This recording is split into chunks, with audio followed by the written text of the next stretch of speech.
नमस्कार, आप देख रहे हैं चुनावी खबर अखबार पर नजर। मैं हूं आपके साथ पूजा मोहन पांडे। नमस्कार, मैं हूं दीपिका सिंह। देखिए, सुबह के 8 बजने के साथ ही हम हाजिर हो गए हैं आपके सामने, जिससे आप चाय की चुस्की ले सकें और तमाम जो बड़ी बड़ी सुर्खियां हैं बहुत सरल भाषा में इनको समझ सकें। चलिए करेंगे शुरुआत। एक इंटरव्यू में पीएम मोदी ने बड़ा बयान दिया। कहा, गाली खाकर बना हूं अब गाली प्रूफ। दैनिक जागरण ने इस खबर को जगह दी। पीएम मोदी ने चुनावी रैली में विपक्ष की भाषा को लेकर कहा, विपक्ष के नेता मुझे गाली देते हैं, मुझे मौत का सौदागर कहते हैं और गंदी नाली का कीड़ा कहते हैं। मैं पिछले 24 साल से गालियां खा खा कर गाली प्रूफ हो गया हूं। संसद में हमारे एक साथी ने हिसाब लगाकर बताया था कि मुझे 101 गालियां दी गई हैं, चाहे चुनाव हो या ना हो। विपक्षी मानते हैं कि गालियां देने का हक उनका ही है। वे इतने निराश हो चुके हैं कि गालियां देना उनका स्वभाव बन गया। तो देखिए, प्रधानमंत्री नरेंद्र मोदी ने एक इंटरव्यू के दौरान ये बात बोली है कि गाली खा खाकर वो गाली प्रूफ हो चुके हैं, यानी कि अब उन पर इन गालियों का कोई विचलन, कोई असर नहीं होता है।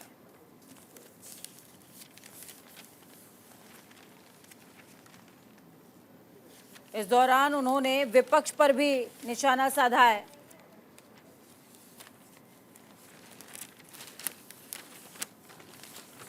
प्रधानमंत्री ने इस दौरान विपक्षियों पर निशाना साधा और निशाना साधते हुए साफ तौर पर कहा कि विपक्षी चाहे देश के अंदर चुनाव हो या ना हो, सिर्फ और सिर्फ गाली देना जानते हैं।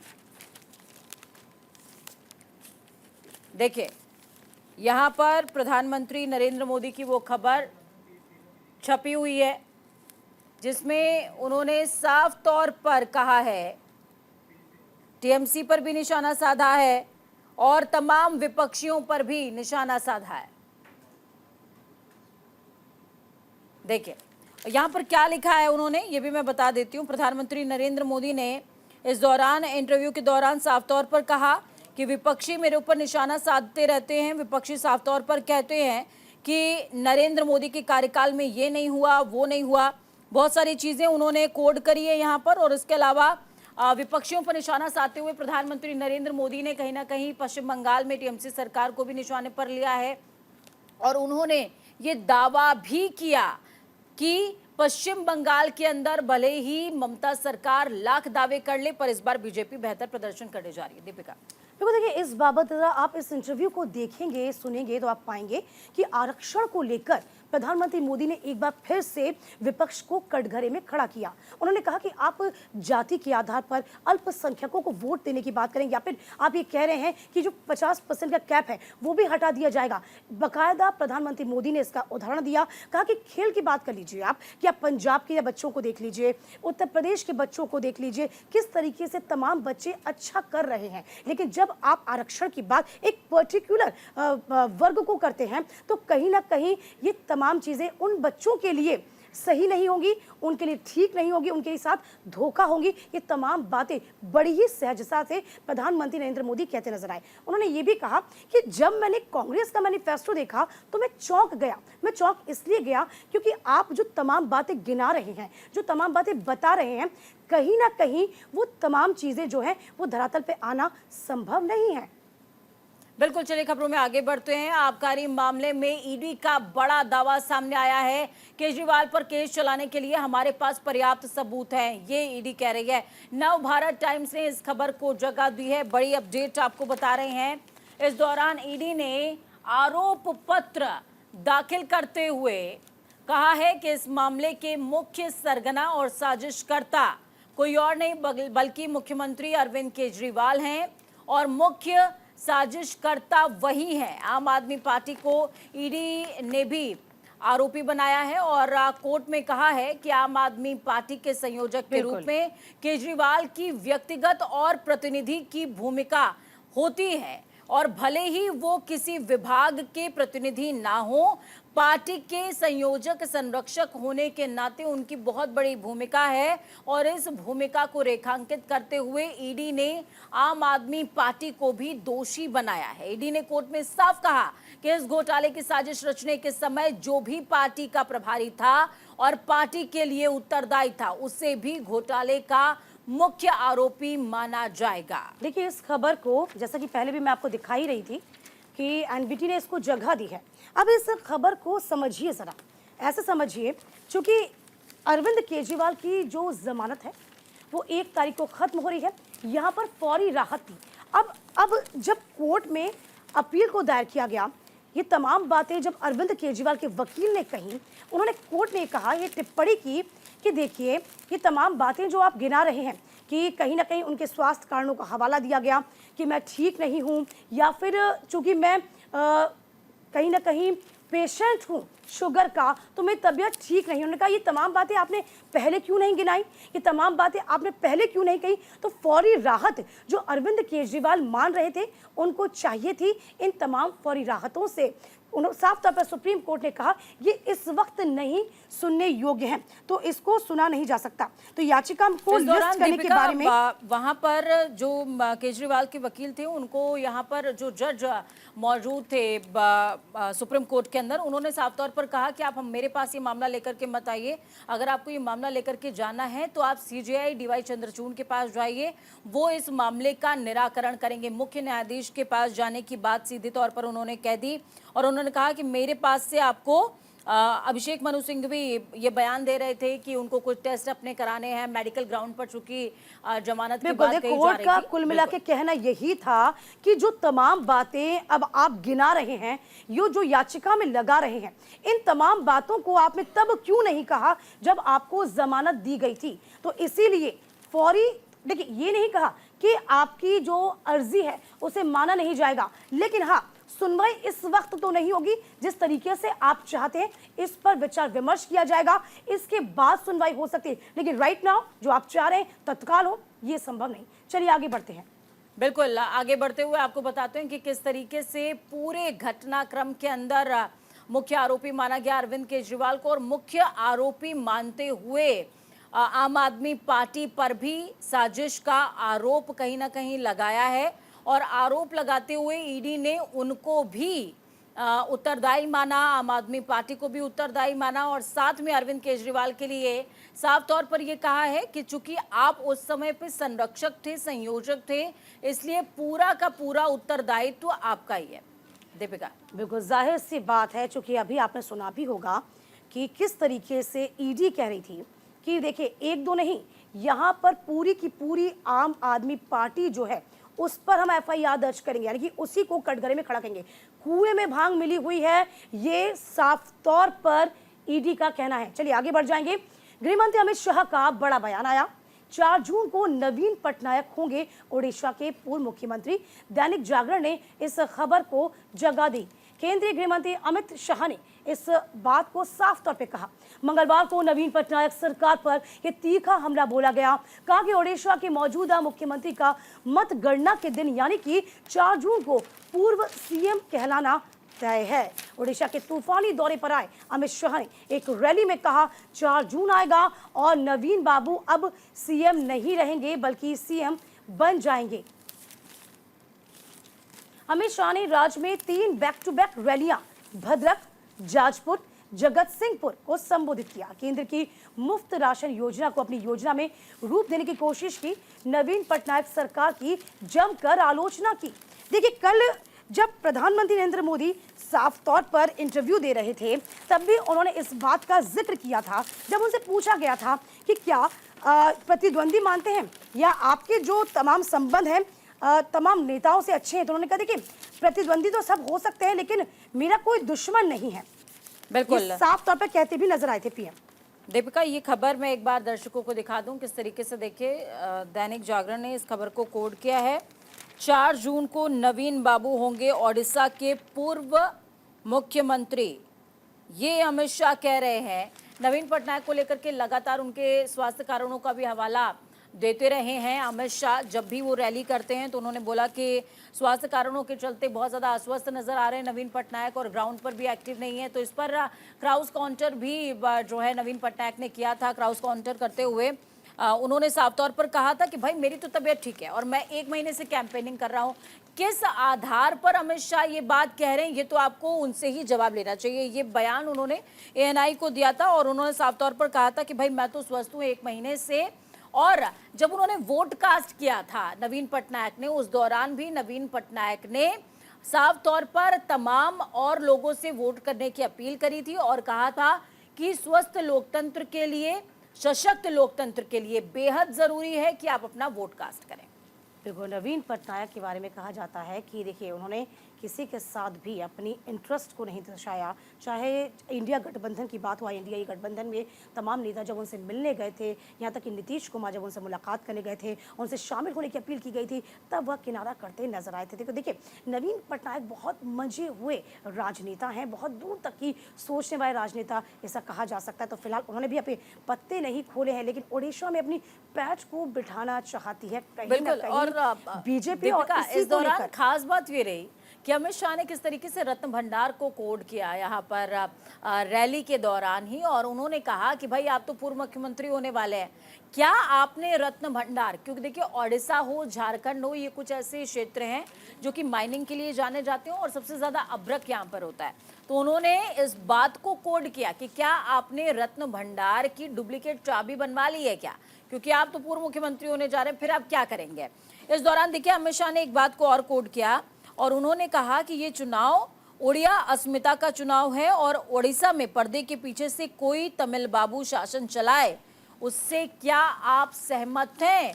यहाँ पर उन्होंने नवीन पटनायक को तमिल बाबू कहा और कहा कि वो आपके बीच के नहीं है, फिर भी आपने उनको मुख्यमंत्री का पद दिया, इसीलिए उन्होंने आपके लिए कुछ नहीं किया।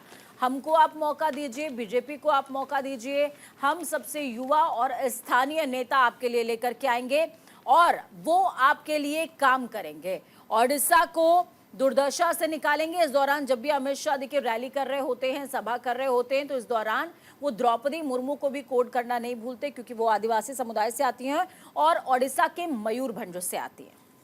चलिए आगे बढ़ जाते हैं पूजा। देखिए 1 जून को होने वाली बैठक से पहले विपक्ष में मतभेद सामने आ रहा है। कुछ नेताओं का साफ तौर पर मानना है कि टीएमसी के लिए 1 दिन का इंतजार करना चाहिए। तो हिंदुस्तान टाइम्स ने इस खबर को जगह दी है। लोकसभा चुनाव को लेकर के कोड किया है। लोकसभा चुनाव के अंतिम चरण का मतदान बाकी है और कांग्रेस अध्यक्ष मल्लिकार्जुन खड़गे ने विपक्षी आईएनडीआईए ब्लॉक के नेताओं की बैठक बुला ली है। खड़गे ने आईएनडीआईए ब्लॉक के नेताओं की बैठक 1 जून को बुलाई है। 1 जून को ही लोकसभा चुनाव के अंतिम चरण का मतदान होना है। इस बैठक की अगर बात की जाए तो लोकसभा चुनाव पर चर्चा और समीक्षा की बात कही जा रही है। देखिए इस खबर को हिंदुस्तान टाइम्स ने जगह दी है, जरा आपको ये भी बता देते हैं। Differing votes voice in the Congress over India bloc meeting date. Section of the Congress wants to delay the meeting to the accommodate the TMC. देखिए टीएमसी का कल आपने सुना होगा किस तरीके से कहा गया था टीएमसी के द्वारा कि टीएमसी चूंकि 1 तारीख को ये मीटिंग बुलाई गई है, इसमें टीएमसी यानी कि ममता बनर्जी की जो पार्टी है, ममता बनर्जी जो है इसमें शामिल नहीं हो रही है।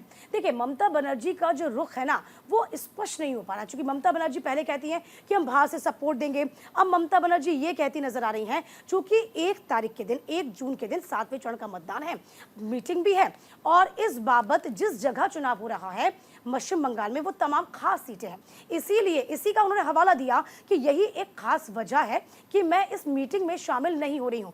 लेकिन मीटिंग में शामिल ना होना कई सवालों को जन्म देगा, क्योंकि आपने देखा होगा एक मंच पे तमाम राजनेता जब आईएनडीआईए गठबंधन के आते हैं, कोई ना कोई राजनेता उसमें से अनुपस्थित होता है, तब सवाल खड़े हो जाते हैं। अब ममता बनर्जी जो है वो साफ तौर पर यही कहती नजर आई। आदमी पार्टी निशाने पर जैसे ही आई स्वाति मालीवाल के मामले में मंच से केजरीवाल गायब हो गए। उसके बाद टीएमसी जिस दौरान से अलायंस बना उस दौरान ममता दीदी ने बहुत इनिशिएट किया था, वो पटना भी पहुंची थी, लगातार वो मुंबई भी पहुंची थी, 2-3 मीटिंग्स में भी रही। लेकिन जब मुझे लगता है कि सीएमपी क्रिएट नहीं हुआ इन दलों के बीच में, आईएनडीआईए गठबंधन के बीच में, सीएमपी यानी कि कॉमन मिनिमम प्रोग्राम, जिस पर चाहती थी ममता बनर्जी की बात हो कि आखिरकार गवर्नमेंट अगर अलायंस होती है तो उसके बाद का रोड मैप एग्जैक्टली क्या होगा, लेकिन वो हो नहीं पाया। ममता बनर्जी ने खड़गे का नाम भी जो है प्रपोज कर दिया था। फिर उसके बाद सीट शेयरिंग को लेकर के बात अटकती है। ममता बनर्जी सीधे तौर पर बंगाल के अंदर बैक डाउन कर जाती हैं और कि ना सिर्फ ममता बनर्जी, चूंकि आपको याद होगा जब INDIA गठबंधन बना था, नीतीश कुमार ने झंडा बुलंद किया था, उसके तुरंत बाद से विधानसभा चुनाव 5 राज्यों के शुरू हो गए थे। नीतीश कुमार भी लगातार बार बार कांग्रेस को इस बात के प्रेशराइज भी कर रहे थे, बार बार कह भी रहे थे कि कांग्रेस का जो ध्यान है वह कहीं ना कहीं विधानसभा चुनावों में ज्यादा है, वह INDIA गठबंधन की ओर ध्यान नहीं दे रही। इस बीच आपने कई मर्तबा ममता बनर्जी को मीडिया के सामने आती हुई सुना होगा, गुस्सा दिखाते हुए सुना होगा। वो कहती आ रही थी कि भाई आप मीटिंग तो रखिए, आप मीटिंग रखना नहीं चाहते, अंदर खाने क्या कुछ चल रहा है, कैसे हम आगे का रोड मैप तैयार करें, क्या कुछ हमारी मंत्रा होनी चाहिए, कैसे हम विचार करें, कैसे जनता के बीच प्रपोजल लेके जाएं, पहले आप वो तो तैयार करिए। इसीलिए टाइम टाइम पे ममता बनर्जी जो है INDIA गठबंधन से हमेशा से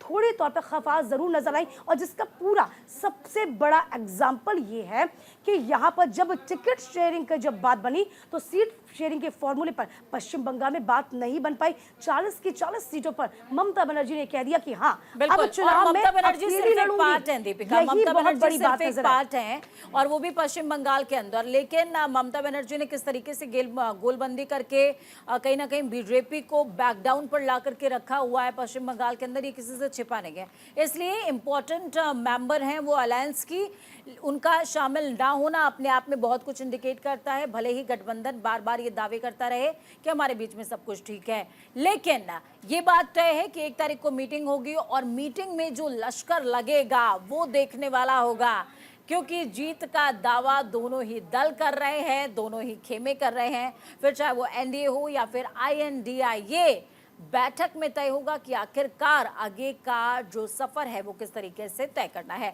खबरों में आगे बढ़ते हैं। कांग्रेस अध्यक्ष मल्लिकार्जुन खड़गे का बड़ा बयान सामने आया। उन्होंने कहा हमारी सरकार बनने पर GST से खेती के उपकरण मुफ्त कर देंगे।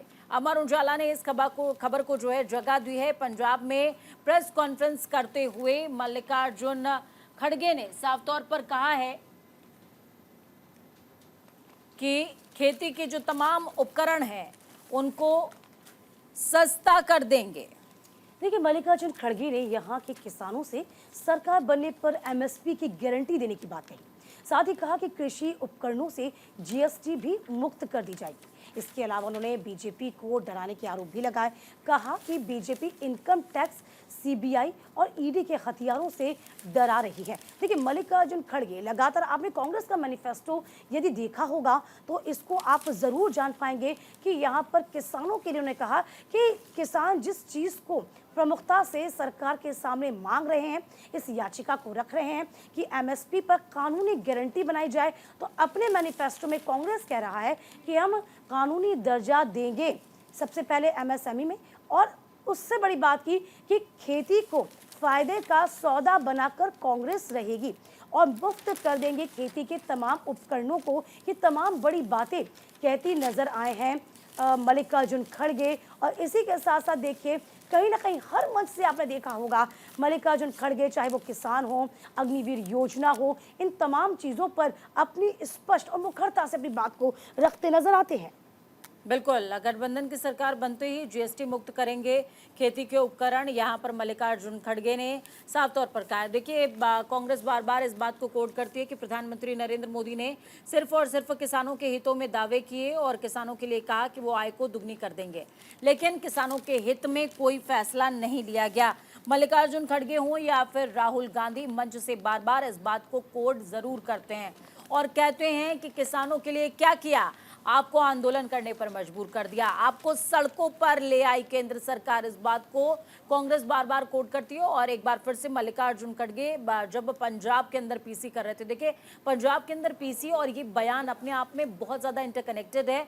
पंजाब में अब 1 जून को यानी कि अंतिम चरण में चुनाव होना है और ऐसे में अंतिम चरण के चुनावों में उन सीटों की बाहुल्यता बहुत ज्यादा, सबसे ज्यादा किसानों का जो प्रदर्शन देखना गया था वह पंजाब से ही देखा गया था और उनके बीच में इस तरह की बातें करना, इस तरह का प्रलोभन देना, ये अपने आप में बड़ी बात है, क्योंकि हर राजनेता को ये पता होता है कि कहाँ किस तरह की बातें रखेंगे तो उनको क्या फायदा होगा। हालांकि देखिए, ये साफ तौर पर मल्लिकार्जुन खड़गे ने यह भी कह दिया कि एमएसएमई कानूनी गारंटी हम देंगे, अपने मैनिफेस्टो में रखा, और जीएसटी मुक्त कर दिया जाएगा। यानी कुल मिलाकर देखा जाए, फायदे का सौदा जो है वह कहीं ना कहीं किसानी को बनाया जाएगा। किसानों को दीपिका देखिए, पंजाब के अंदर मैं इस बात को कोड करूंगी, मैं आपको काट रही हूँ।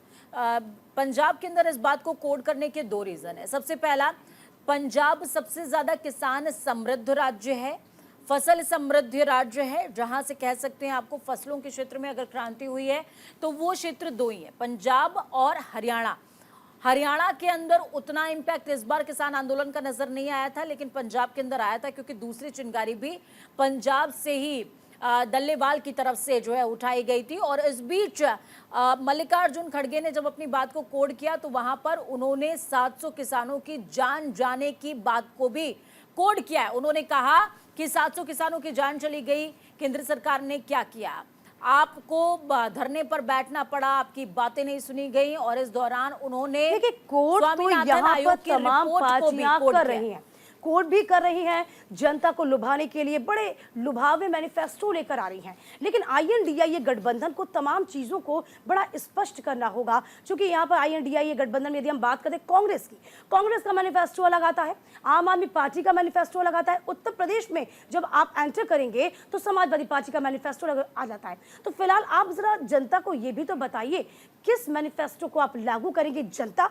आखिरकार किसके फेस पे आपको वोट दे। हालांकि बहुत सी ऐसी बातें हैं जो समझना बाकी है। और इस बीच देखा जाए कि लगातार जो वोटिंग प्रतिशत है, यानी कि जो वोट हो रहे हैं, वो बेहद कम है 2019 के मुकाबले में। तो ये कहीं ना कहीं पार्टियों के लिए चिंता की बात है। और देखना ये भी होगा कि पंजाब के अंदर का जो वोटिंग परसेंटेज है वो एग्जैक्टली कैसा रहता है। हमें उम्मीद है कि वोट आप बहुत अच्छा करेंगे, क्योंकि आखिरी चरण है और आखिरी बार आपको जोश दिखाने का मौका मिलेगा। वक्त यहाँ पर एक छोटे से ब्रेक का है। Welcome back. आप देख रहे हैं चुनावी खबर, अखबार पर नजर। चलिए बढ़ेंगे आगे। कांग्रेस नेता राहुल गांधी का बड़ा बयान आया, कहा सेना के जवानों को मोदी ने बनाया मजदूर। अमर उजाला सहित तमाम अखबारों ने इस खबर को जगह दी। बिहार के बख्तियारपुर में एक चुनावी रैली को संबोधित करते हुए राहुल ने कहा, अग्निवीर योजना के माध्यम से केंद्र सरकार ने भारत के सैनिकों को मजदूर बना दिया। हम अग्निवीर को रद्द कर देंगे और जैसा पहले होता था ना, वैसा ही रहेगा। भारत का हर युवा जानता है कि अग्निवीर का मतलब भारत के सैनिकों को मजदूर बनाना है। देखिए, राहुल गांधी ने इस दौरान सेना को कोट करते हुए कहा, और आज से नहीं बल्कि राहुल गांधी कई बार से इस बात को कोट करते रहे हैं कि सेना के जवानों को मजदूर बनाना चाहती है पार्टी। इस दौरान राहुल गांधी ने देखिए कोट किया है इस बात को, और कोट करते हुए उन्होंने, अमर उजाला ने देखिए इस खबर को जगह दी है। राहुल गांधी बार बार मंच से इस बात को जगह देते हैं और बोलते हैं कि सेना में दो तरीके के शहीद हो जाएंगे।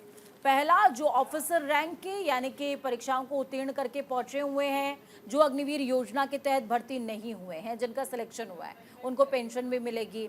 और साथ में राहुल गांधी इस बात को भी कोट करते हैं, अगर वो फ्रंट पर शहीद होते हैं तो उनको शहीद कहा जाएगा, लेकिन अगर आपकी जान जाती है तो आपको शहीद का दर्जा नहीं मिलेगा। अग्निवीर योजना के तहत जो भर्ती होते हैं उन्हें शहीद का दर्जा भी नहीं मिलता, प्लस पेंशन भी नहीं मिलती। ये कुछ लॉसेज हैं जिनको लगातार हाईलाइट कर रहे हैं राहुल गांधी। और अग्निवीर योजना के जरिए खासकर बिहार के अंदर जो रैली कर रहे थे राहुल गांधी, बिहार की रैली में बार बार इस बात को कोट कर रहे हैं। अभी बीते दिनों में देखिए छात्र को लेकर के एक मामला सामने आया है। बिहार से सबसे ज्यादा बच्चे ऐसे हैं जो कि, ऐसे तो ऑल ओवर इंडिया, ना सिर्फ बिहार सेना को लेकर के, पश्चिम उत्तर प्रदेश है, क्योंकि पूजा वहाँ पे मेरा ससुराल भी है, घर भी है, तो मैं देखती हूँ कि जो बच्चे हैं वो दौड़ लगाते हैं। हालांकि अब देखिए, चूंकि राहुल गांधी ने इस पूरी योजना को लेकर कटघरे में सरकार को खड़ा कर दिया। इस बीच आपने सुना होगा रक्षा मंत्री राजनाथ सिंह भी कहते नजर आए, थोड़ा सा बीजेपी जो है बैकफुट पर जरूर नजर आई है इस योजना को लेकर। बीजेपी ने हर मन से ये कहना शुरू कर दिया, यदि आपको ऐसा लग रहा है तो इसमें हम बदलाव कर सकते हैं। यानी कि बीजेपी जानती है कि ये पूरा जो दाव है ना, वो कहीं ना कहीं कांग्रेस का लग सकता है, इसीलिए बीजेपी भी इस योजना को लेकर फूंक फूंक कर कदम रख रही है। बिल्कुल बीजेपी इस योजना को लेकर के फूक फूक कर कदम अच्छा, और बातें रख भी रही है। यहाँ और पर खास की बात गई। दीपिका यहाँ पर ये भी है, देखिए मैं उत्तराखंड के अंदर भी गई हूँ और उत्तराखंड के अंदर जिस दौरान इलेक्शन कवर हम कर रहे थे उस दौरान भी अग्निवीर योजना का इम्पैक्ट बहुत ज्यादा नजर आया था। और उस दौरान जो अजय भट्ट थे केंद्रीय रक्षा राज्य मंत्री, वो भी काफी बैकफुट पर जो है नजर आए। राजनाथ सिंह को भी कई बार अग्निवीर योजना को लेकर के बयान देना देखिए, पड़ा। ना सिर्फ अग्निवीर योजना को लेकर हम कह रहे हैं, आपने अग्निवीर योजना के बारे में दिखाया और जिस तरीके से दैनिक जागरण इस खबर को छापा, इसमें राहुल गांधी ने कुछ और बातें भी कही हैं। राहुल गांधी ने कहा कि परमात्मा ने मोदी को अदानी और अंबानी के लिए भेजा, गरीबों के लिए नहीं, कि एक तीर से कई निशाने साधने की कोशिश कही। कांग्रेस नेता राहुल गांधी ने पीएम पर तंज कसा, कहा कि एक बार फिर से अंबानी अदानी को हथियार बनाया गया। कहा कि बाकी सभी लोग की उत्पत्ति बायोलॉजिकल जैविक है, लेकिन पीएम मोदी कहते हैं कि उन्हें परमात्मा ने धरती पर भेजा। सच तो यह है कि उनके परमात्मा ने उन्हें अंबानी और अडानी की मदद के लिए भेजा, किसानों और मजदूरों के लिए नहीं। अगर सच में परमात्मा ने उन्हें भेजा होता तो वो गरीबों की, किसानों की, मजदूरों की मदद करते। मोदी एयरपोर्ट, रेलवे स्टेशन सब अडानी को बेच रहे हैं। अडानी का 16 लाख रुपए का कर्जा अब खबरों में तक आगे माफ बढ़ते हैं कर दिया दीपिका, गया है। खबरों में आगे बढ़ते हुए बताएंगे दिल्ली पुलिस का बड़ा दावा इस बीच सामने आया है। स्वाति केस में दुष्प्रचार कर रहा है यूट्यूबर ध्रुव राठी, ये बड़ा दावा सामने आया है। दैनिक जागरण ने इस खबर को तरजीह दी है, जगह दी है। इस बीच आपको बता दें कि दिल्ली पुलिस और केंद्रीय एजेंसियों को जानकारी मिली है कि ध्रुव राठी ने जर्मनी की नागरिकता हासिल कर ली है। एजेंसियों को ये भी जानकारी मिल रही है कि यूट्यूबर को चीन की एजेंसियां भारत के खिलाफ प्रोपेगेंडा चलाने के लिए मोटी रकम दे रही हैं। पुलिस का ये भी कहना है कि यूट्यूबर जर्मनी में बैठकर स्वाति के खिलाफ दुष्प्रचार कर रहा है। तो ध्रुव राठी, आपने अक्सर देखा होगा किस तरीके से हमेशा से ध्रुव राठी अपने वीडियो के जरिए सरकार पर तमाम तरह के आरोप लगाता रहा है, लेकिन अब स्वाति के खिलाफ दुष्प्रचार करा यूट्यूबर ध्रुव राठी, पुलिस ये कह रही है। लेकिन साफ तौर पर ध्रुव राठी को अब पकड़ा नहीं जा सकता, ये कहा जा रहा है। दूसरे देश की नागरिकता उसने हासिल कर ली है, इसीलिए ध्रुव राठी अब तमाम वीडियो को बड़ी आसानी से टेलीकास्ट कर देता है, आरोप लगा देता है। देखिए मुझे लगता है दीपिका कि ध्रुव राठी का जो व्यक्तिगत कनेक्शन हो इस पूरे केस से या ना हो मुझे नहीं पता, लेकिन ये पूरा मामला कहीं ना कहीं एफसीयू से जुड़ा हुआ है। फैक्ट चेक कमेटी कहीं ना कहीं केंद्र सरकार लेकर के आना चाहती थी, जिसको सुप्रीम कोर्ट ने सिरे से खारिज कर दिया और फैक्ट चेक कमेटी के लिए कहा था कि केंद्र सरकार अभिव्यक्ति की स्वतंत्रता पर प्रहार नहीं कर सकती। सोशल मीडिया ही एक ऐसा माध्यम है जिसके जरिए इंसान अपने आप को एक्सप्रेस कर पाता है।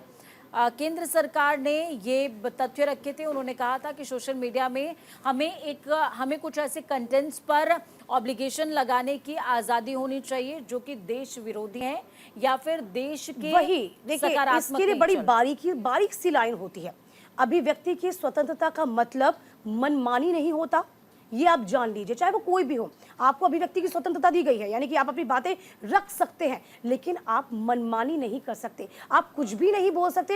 यदि आपने राठी की वीडियो को कभी मर्तबा देखा होगा तो किस मामले में, लेकिन यदि नॉलेज के हिसाब से देखें तो राठी बहुत कुछ चीज़ें अच्छी कहते हैं, लेकिन हमेशा से कुटाराघात किसी न किसी टॉपिक को लेकर वह हमेशा करते आ रहे हैं सरकार पे। क्योंकि देखिए, छवि जो होती है सरकार की वह बनती है और कहीं ना कहीं इसका प्रभाव दूसरे देशों पर भी पड़ता है। ध्रुव राठी जो कि विदेश में बैठे हुए हैं, वो लगातार इस तरह की बयानबाजी करते हैं, एक एक चीज़ को, एक एक टॉपिक को उठाते हैं, बारीकी से उस पर एनालाइज करते हैं, उसके बाद अपनी बात रखते हैं। लेकिन अब स्वाति मालीवाल का जो मामला सामने आया, इसने कहीं ना कहीं जो पुलिस है उसको भी परेशान कर दिया। ध्रुव राठी का नाम पुलिस ने लिया। अमूमन जो होता है ना, पुलिस इस मामले में हस्तक्षेप नहीं करती है, आपने देखा भी होगा।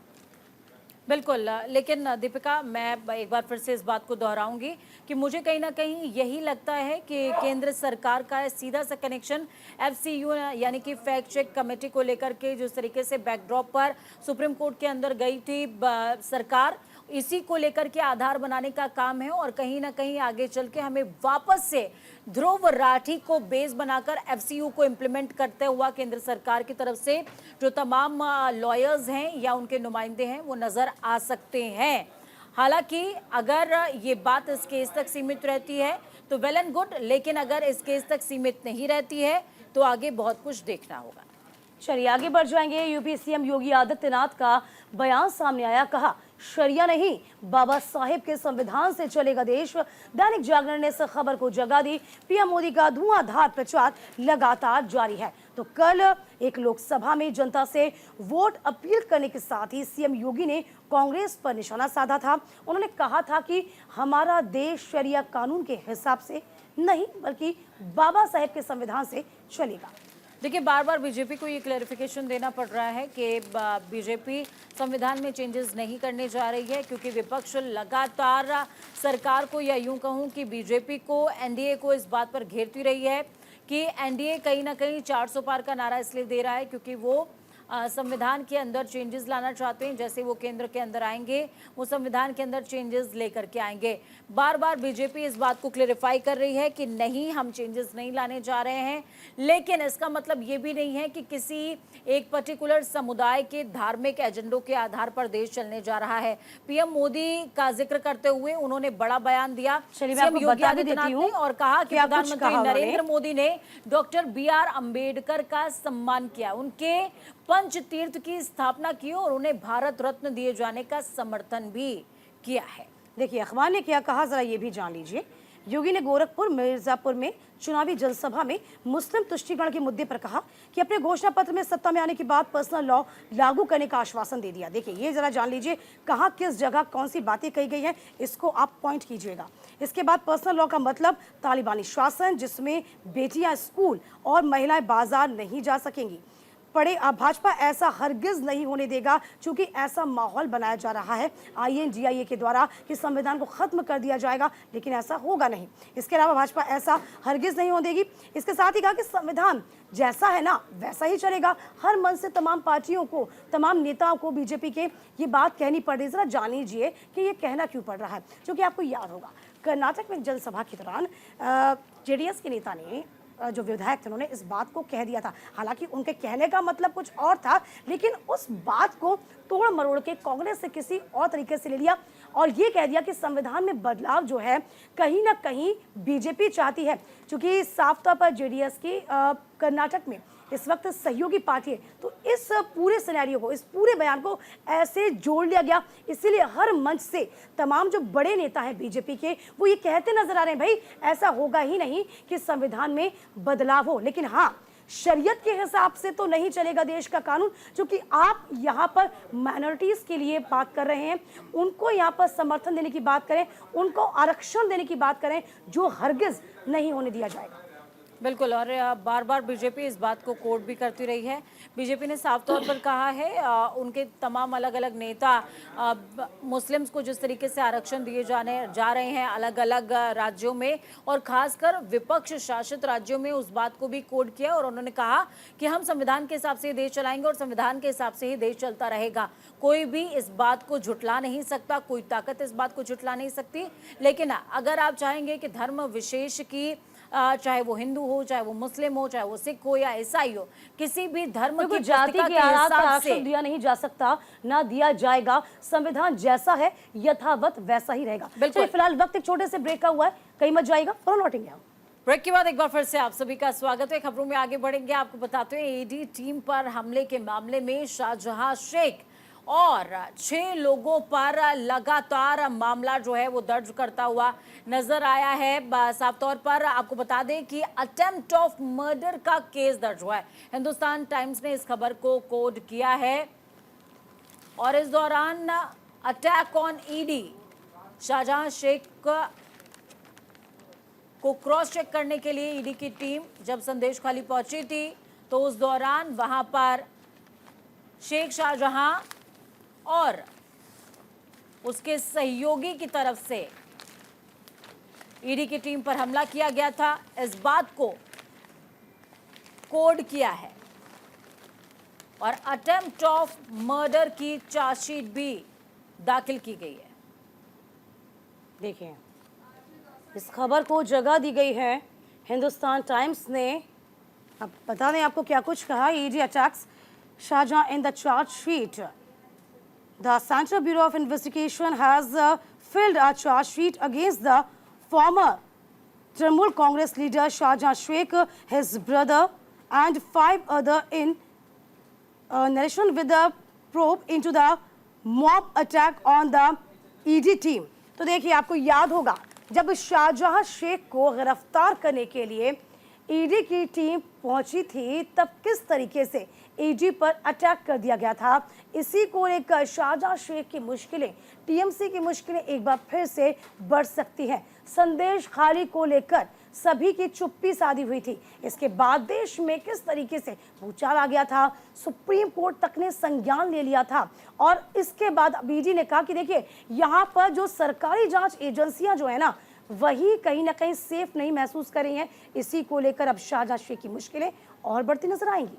बिल्कुल, शाहजहां शेख की मुश्किलें बढ़ती नजर आएंगी और इस बात को कोड किया है कि जब ईडी की टीम वहां पर पहुंची थी, जो उनके आला अधिकारी थे, उन पर पत्थरबाजी भी हुई थी और उनकी गाड़ी में भी आगजनी तक की खबरें सामने आई थी, तोड़फोड़ भी की गई थी। तो अब ईडी ने उसी पर्टिकुलर मुद्दे को आधार बनाते हुए अटेम्प्ट टू मर्डर की चार्जशीट शाहजहां शेख समेत शाहजहां शेख का भाई शाहजहां शेख प्लस उनके 4 समर्थकों को जो है लिया है और टोटली 6 लोगों के ऊपर ये मामला दर्ज हुआ है। देखिए, इस मामले को लेकर आपने सुना होगा कि ममता बनर्जी ये बोल रही थी, जब सीबीआई भी जांच करने गई थी ईडी के बाद में, तो कहा था कि रात में टीम क्यों आई है, सुबह आना चाहिए था आपको। यदि आप सुबह होते तब पत्थरबाजी नहीं होती। लेकिन अजीब और गरीब बयानबाजी ममता बनर्जी उस वक्त करती नजर आई थी। इसको लेकर कोर्ट ने उनको कड़ी फटकार भी लगाई थी। यानी कि कह रही हैं कि जांच करने की टीम सुबह आए, शाम को नहीं आए, रात को नहीं आए, नहीं तो कुछ भी हो सकता है। इसके लिए टीएमसी या फिर राज्य सरकार जिम्मेदार नहीं है। चलिए आगे बढ़ जाएंगे और देखिए किस तरीके से वहां पर हाई कोर्ट ने, बंगाल हाई कोर्ट ने, कलकत्ता हाई कोर्ट ने इस बात को कोर्ट भी किया था कि एक पर्टिकुलर प्रशासन पूरी के पूरे राज्य की जो सरकार है, एडमिन, वो एक व्यक्ति को बचाने के लिए कैसे काम कर सकता है। इस बात को हाई कोर्ट भी कोर्ट कर चुका है और अब ईडी ने भी अटेम्प्ट टू मर्डर का मामला पेश कर दिया। खबरों में आगे बढ़ते हैं। हिमाचल प्रदेश के सीएम सुखविंदर सिंह सुक्खू का बयान सामने आया और कहा कि हिमाचल में जोरदार प्रदर्शन करेगी कांग्रेस। हिंदुस्तान टाइम्स में ही इस खबर को जगह मिली है। हिमाचल प्रदेश में लोकसभा चुनाव में वोटिंग को लेकर सियासी पारा बढ़ा हुआ है।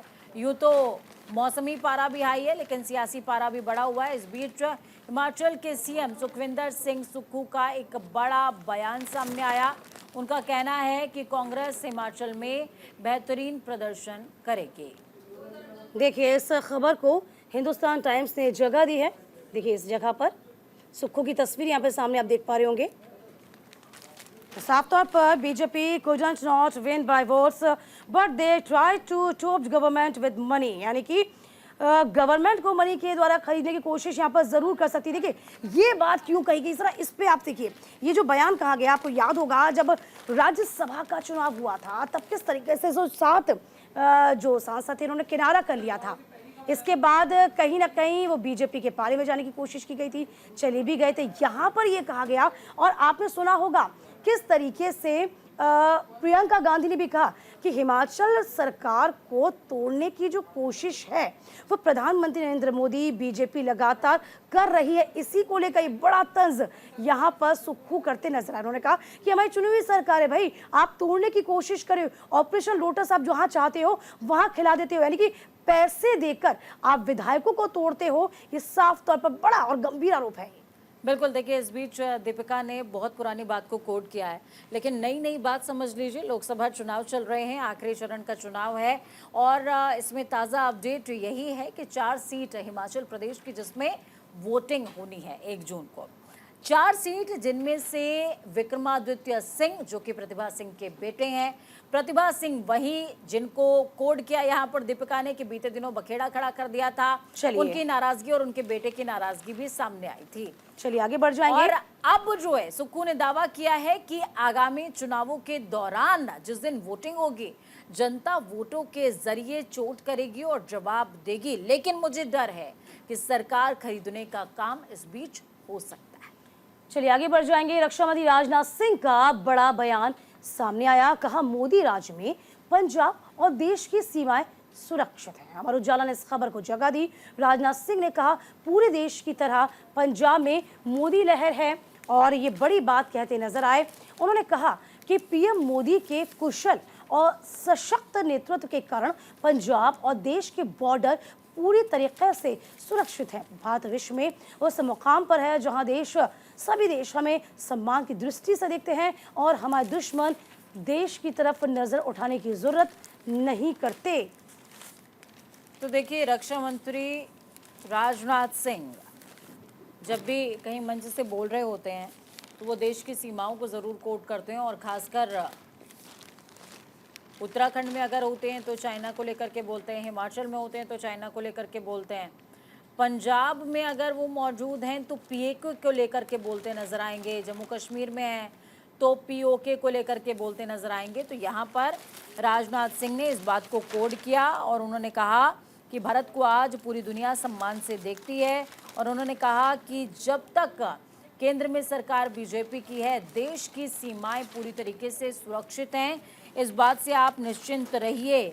और इस दौरान उन्होंने साफ तौर पर जो रक्षा का जो बजट है उस बात को भी कोड किया कि रक्षा का बजट किस तरीके से बढ़ा है। और उसके अलावा उन्होंने कहा कि पहले हम आयात बहुत ज़्यादा करते थे, अब हमारा जो रोल है वो आर्टिलरी सेक्शन में निर्यात में भी बढ़ा है। पहले हम खरीदार हुआ करते थे, अब हम देने वाले हो गए हैं। ये बात कोर्ट की। देखिए, विधानसभा चुनाव को आप देखेंगे तो वहाँ के मुद्दे अलग हो जाते हैं, ठीक है, वो राज्य के मुद्दे हो जाते हैं। लेकिन जब लोकसभा की बात आप करते हैं तो पूरे सिनेरियो को देखा जाता है। उसमें क्या देश सुरक्षित है, कि देश की जनता सुरक्षित है, क्या उनके लिए रोजगार मुहैया है, या फिर तमाम बातें, हर एक बात को इंटीग्रेट किया जाता है, हर एक बात को पॉइंट आउट किया जाता है। राजनाथ सिंह जो कि रक्षा मंत्री है, जाहिर सी बात है कि देश की सीमा के लिए बोलेंगे और कहते देखिए पहले देश को किस तरीके से ही दृष्टि से देखा जाता था तमाम विश्व के लोग, लेकिन अब दुश्मन जो है, दुश्मन देश भी है, वो आंखें दिखाने से भी डरते हैं, हमें सम्मान की दृष्टि से